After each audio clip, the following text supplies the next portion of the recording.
Hello everyone, I'm MrGamingGuitarist. Fuck it. This is Keanu, aka Bruce, aka Spider-Mist. Anyways, after watching that Lego Batman trailer, that really good Wayne Manor one, and after I got out of the shower, so now my hair looks Nice. 1% better, looks 1% better than it used to be a few hours ago. Let's get depressed by how disappointing this movie was again by watching a deleted scene. We're gonna watch a deleted scene from Batman v Superman: Dawn of Justice, and this is called Communion. All I know is that it somehow involves Lex Luthor and Darkseid, and I haven't seen it, but he has. Okay, I've seen it, and I'm not acting this way because I hate the clip. I'm acting this way because I'm thinking to myself, why the hell was this not in the theatrical cut? Okay, That's all I'm saying. alright, let's see this. Okay. Okay, so, there may be some spoilers in this cool. video. Oh, yeah, of course. Yeah. It's been a few days. I'm pretty sure a lot of you have already seen it. So this was the crashed ship, right? See, the FBI was never in this movie. Why were they here now all of a sudden? Oh, shit. Oh, shit. It's fucking... We'll discuss that. I got to know a little bit more about it. I'm Lex Luthor, and I've got snot running down my nose. Ding, ding, ding, ding. He never wipes his nose. But also, if you notice, the first time the FBI has their laser sights on Lex's head, you notice it has 2 dots and then 1 dot below, making us think of Brainiac. Yeah, I feel like that's a little Brainiac Easter egg, but... But what, do you think that thing was Brainiac? No, it's definitely not Brainiac. So, look, for comic book fans who saw the film, unfortunately general audiences did not know what the hell was going on. It feels like Zack Snyder only made this movie for people like us that follow news and know a lot about the comics. There's the thing. But the thing is, it feels like... It feels like even though Zack Snyder specifically made this movie for people like us that love Batman and Superman and the DC world to death, I still don't know what the fuck happened in this movie, and there was still a lot of stupid shit that happened. Okay, so you're probably wondering what you're probably thinking WTF, right? Oh, I know exactly what that is. That was the guy that was one of the oh man, I'm losing so much credibility here, but it looked like the guy from Doom that he shot the BFG with in the E3 demo, because like the horn, the way it looked like. Yes. Yeah. Okay, so I'm gonna add a little more insight because I was able to look into it a little more. I read an article or two about this particular deleted scene, and you're probably wondering, who the hell is that? Who the hell is that? Well, I got an answer for you. So, as you may guess, he is one of the new gods in the DC lore, which of course was, and the new gods, of course, Justice League War in particular. That involved Darkseid. That involved Darkseid and the new gods. So, that was Steppenwolf. So the new god's name was Steppenwolf. Wait, hang on. Yes, like the band, Steppenwolf. But yeah, so apparently, according to this article that I read, that Steppenwolf is Darkseid's uncle. I'm not sure if it's actually his uncle, that's what I read, but I know he's definitely one of the new gods, of course, from the planet Apocalypse. And so in the film, here's the spoiler section. In the film, earlier in the film, Lex Luthor goes into the Kryptonian ship. Mm-hmm.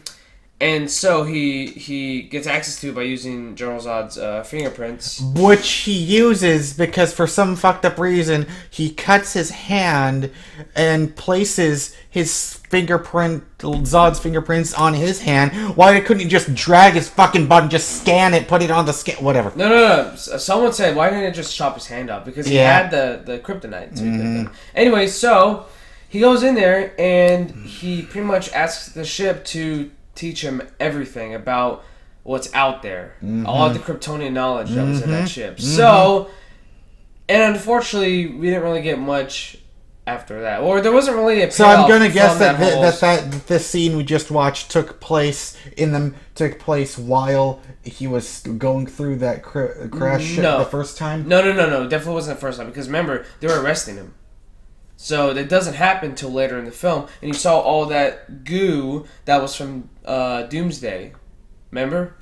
So obviously Lex Luthor was freaked out by the whole Doomsday. It's like, what have I created? And while the Trinity, was fighting, then they stepped in. And okay, so this is how he knows about Darkseid. Yeah. So why did they put that in the fucking movie? Because so spoiler, we're gonna talk to you as if you've seen the movie. That was a spoiler. We're already in the spoiler section. Yeah. So at the end, when Batman sees, I will always be watching you. I will always find you. With the brand, and then he says, he's coming. He's coming. And he's hungry. He's coming, and he's hungry. The bell has already rung. Ding, ding, ding, ding, ding, ding, ding, ding. So that's how he knows about it. That's why he's talking about it, because he saw that shit. Just put that in the playlist. Also it explains the snot. The consistency with the snot. But yeah, I feel like he gets a runny nose every time he talks about all the new shit that he discovered. But yeah, it would have been just like Batman always says, "How do you know that name?" Every time they talk about Martha. Here's the thing. So I was able to connect the dots from that scene all the way to the jail scene. So I was able to at least make the assumption that he learned about all this stuff and that he knew about Darkseid and stuff. Yep. But unfortunately, the general audience did not. Mm-hmm. And even though this may have confused them a little bit, but at the same time, they'd be less confused. It would have been a little less confusion and a little more confirmation as to exactly what he learned in that ship. So I'm assuming this is going to be included in the Ultimate Cut, which I am actually looking forward to more because of this scene, because I really want to know how much shit was left out of the theatrical cut. And it's possible, because look, Zack Snyder does a lot of these director's cuts, and they're typically better than a theatrical cut. So it makes me think that maybe the studio had something to do with a scene like this being taken out. Yeah, this could possibly take the movie from a 6 to a 7. Yeah, and it's possible that Zack Snyder wanted to keep it in there because, well, I mean, there's a lot of loose ends in this film. And after this, I'm still a little scared now because we got 2 disappointments in a row. First Man of Steel, then Batman v Superman, and the next DC movie he's doing is the first Justice League movie, and I'm kind of scared. But the only hope we have left is Chris Terrio, but even then, he is just a writer, and the director has more power, and he can change shit around, So, how would you have reacted in the movie theater if this was in the film? I would have thought, oh shit, it's fucking Darkseid, but then later on I realized it wasn't, but still, that's what I would have been thinking. You would have thought right away, Darkseid, even though we all... Am I the only one though that really likes the way the Kryptonian interfaces are? I like it because it looks like what it looks like. Everything looks like it came out of a 3D printer. Yeah, but it's like because it's metal that's liquid, but then you see holograms that form from that liquid thing. That's like Actually, there's one more thing I wanted to add. Don't you notice what I'm assuming it's Steppenwolf right now. Did you notice what Steppenwolf had with him? They were cubes. And what are those cubes? Mother boxes? Mother boxes. So, don't explain what a mother box is. So when Cyborg was being created, you see his dad use one of those to help create his robot body or whatever. The problem is though, when I first saw that, what the fuck is that? And here's the thing: if the scene was in the film, it would have at least given us a good feeling of, oh shit. Because you see the same cube box, and you would have maybe as an audience member, you probably would have remember that Cyborg cameo, and then you see those boxes, and you'd be like, wait a minute, that may have came from aliens or like it's alien technology or something that came from from a whole new planet or galaxy or something, at that moment you would realize, oh shit, this isn't human. How the hell would Cyborg's dad, I don't know his name because I know Cyborg's Victor Stone. Silas, I think it's Silas. Okay, so how does Silas Stone know does he know that what he's using is alien technology? He doesn't. I think because if you know, they are Star Labs, and he's reporting on it, and he doesn't seem to know what it is. Obviously, he doesn't call it a mother so box. was it moving on its own? Like it just happened? It just happened. Oh, okay. So that makes a little bit more sense. Yeah. No, so this makes it interesting because possibly in the Justice League movie, we are assuming that we're going to have Darkseid in the movie. So what if Darkseid has a special connection to Cyborg and he tries to talk to him as if he knows him or something? That would be possible, interesting. Yeah. Now here's the thing. It makes me wonder if these mother boxes have been on Earth for years, decades, centuries, that kind of stuff. Where it's just all around I the just Earth. thought of something. So Darkseid comes to Earth. And because he said, "Oh shit, Amazon Prime delivered my mother box to the wrong planet," and then he grabs it, gets on a ship. The end. Credits. But you know what? Obviously, the Kryptonian ship was a signal, and maybe I would say that signal the new gods. But I wonder if the activation. Made Zod good but it makes me wonder yeah. if the activation of that mother box may have also done that as well. Maybe they would have known that because maybe the mother boxes somehow made their way onto Krypton first, and then they went to... shit, you know what? That actually... that's right, because the debris from the Kryptonian ship, maybe it got into the mother box zone with Zod, orbiting around with Zod's ship. Maybe because some kryptonite was left in the North Atlantic Ocean, and maybe a mother box obviously was part of that debris, and it fell into wherever... Star Labs was. As you can tell, I think even though we hate, even though we're disappointed with this movie, still enjoyed it. We still talk about. We could still we forget how long this video's been going on because we're just talking about Batman v Super. So here's the thing. Well, to make it fair, we should call about this a reaction and a review because this is a straight up review of this whole scene and the context. We need to put spoilers as well. Reaction, review.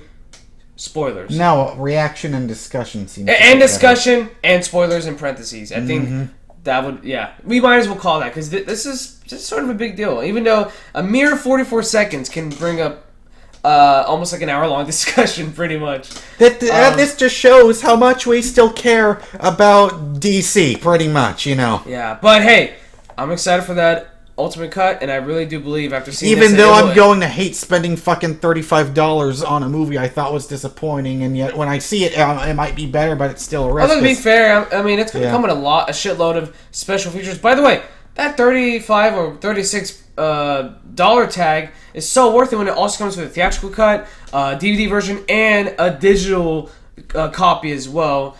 Not to mention the special features. So I hope gonna be a lot they have into that. good special features I are hope so, lengthy. Yeah, well, I think Warner Brothers usually does a pretty decent job when it comes to special features. Anyways, so yeah, Batman v Superman, the 6 out of 10 that we just can't forget about. Well, I gave it a 6.5. Okay. So, but I enjoyed it. So anyways, so please subscribe to this channel so that you don't miss out on future videos from me. And also, you can follow Keanu here on Twitter and Instagram at SpiderMist. And you can find his music at bruceparkerproject.bandcamp.com. And you can also support this channel on Patreon, which will help me give you a better future. I will give you a better tomorrow, unlike Donald fucking Trump. Anyways, make YouTube great again.